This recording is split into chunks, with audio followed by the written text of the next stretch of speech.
Okay, is everybody ready? All right. Well, thank you for being here. We will try to obey the guidance and be quick and be outdoors.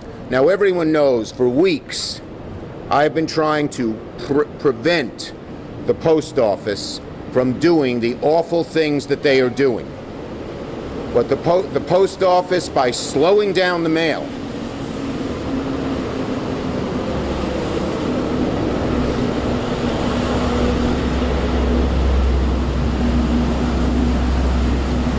it's a noisy truck.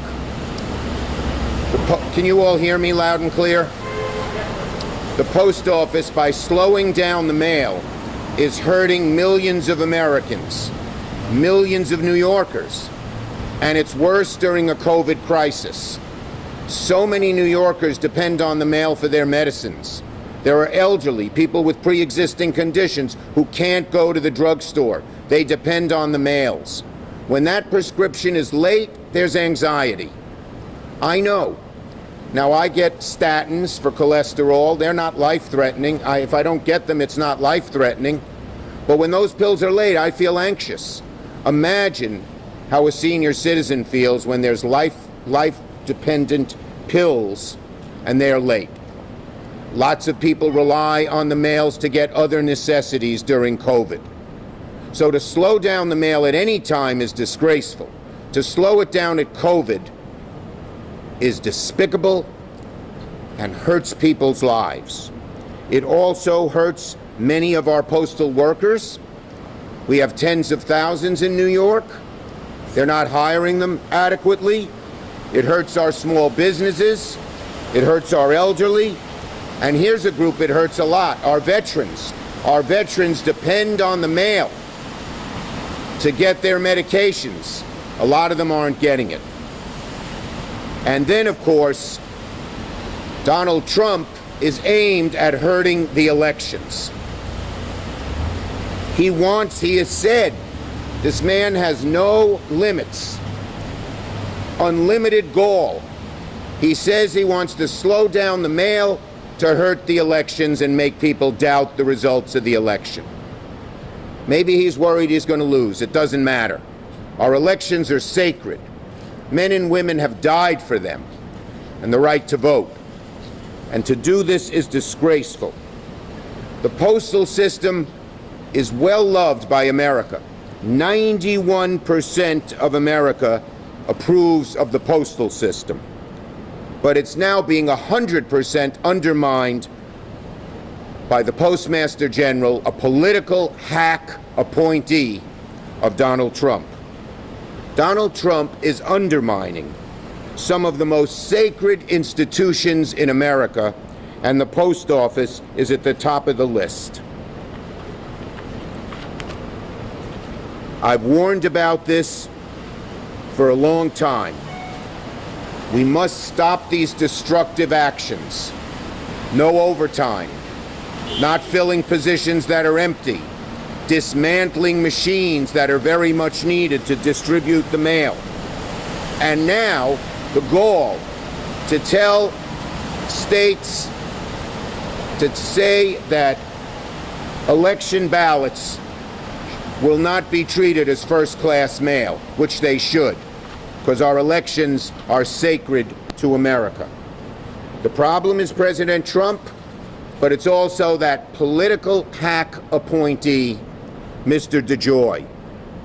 I called him 3 times to meet with him. He wouldn't meet with me.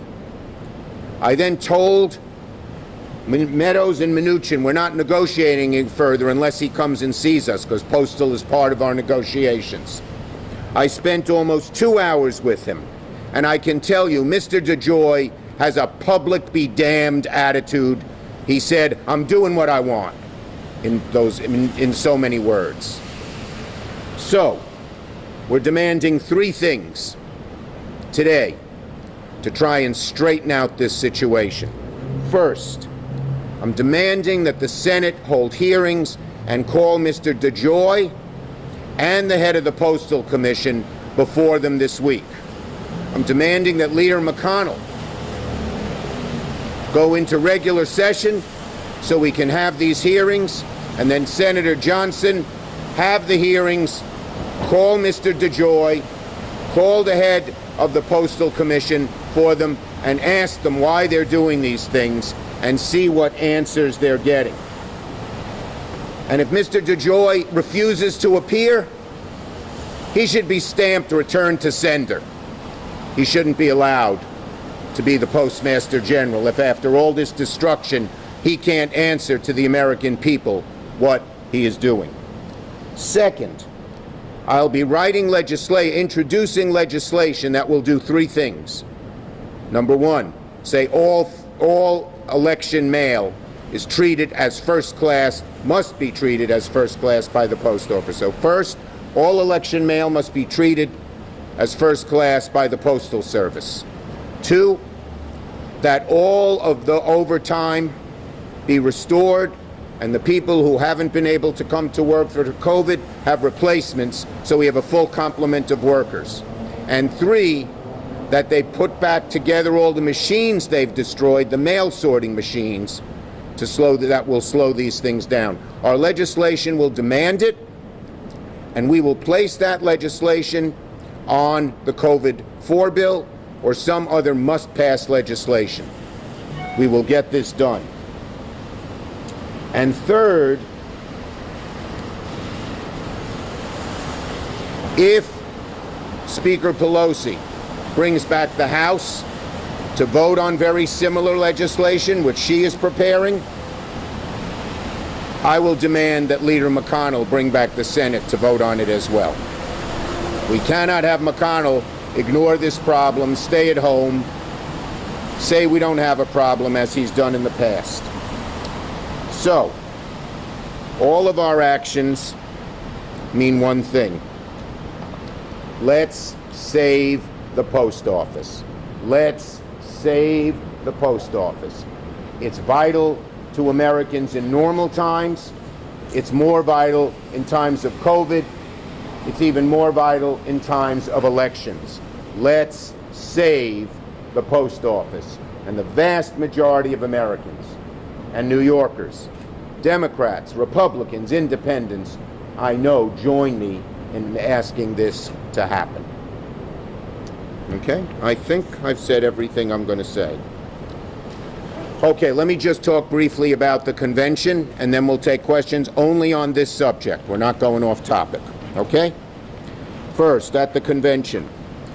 Well, I am very honored to have been asked to speak at the convention.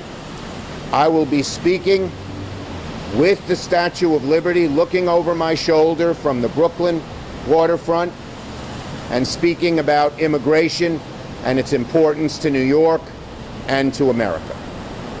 Questions? This lady in the back had a question. Beth. Would you let Democrats agree to standalone bill? There is, Speaker Pelosi and I are looking at having a standalone bill.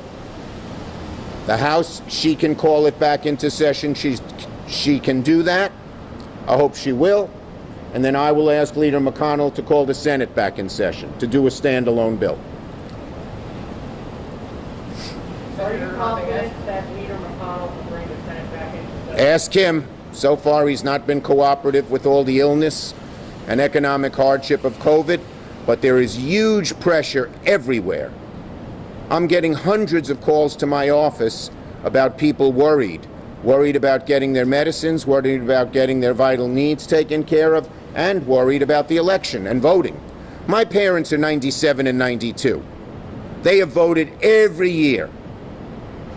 My father would get home from work, come home from work. He was an exterminator, tired as he could be, but he would wait online to vote.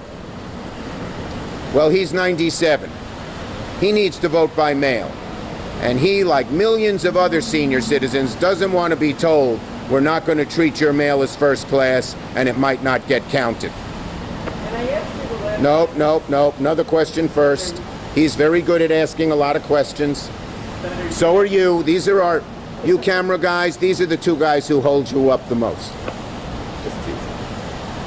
seem to have a pretty strong opinion on the Postmaster General when you met with him. What did that conversation sound like? What was the point? Nancy and I were there. He came in and he was sort of public be damned. So that's why I say we should stamp him with return to sender if he won't appear before the hearing. And I might add, that is appropriate to say today. Does anyone know why? It's appropriate to tell him he should be stamped return to sender today, because today is the 43rd anniversary of Elvis Presley's death. How many of you remember the song Return to Sender? Come on. God almighty. It's a famous Elvis song. Okay. Yes. You asked. Any more questions? Did he give any explanation on why he dismantled it? He said he had to make it more efficient. To make it more efficient means making the mail delivered on time, in the right way, in a less cost-effective way. It doesn't mean go tell all the post offices, which he's done here in New York.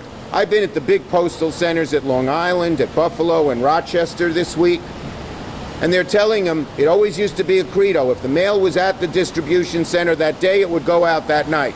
They're saying let it sit there for a few days. That's not efficiency. Senator, we asked if you would hold your sign one more time. Of course.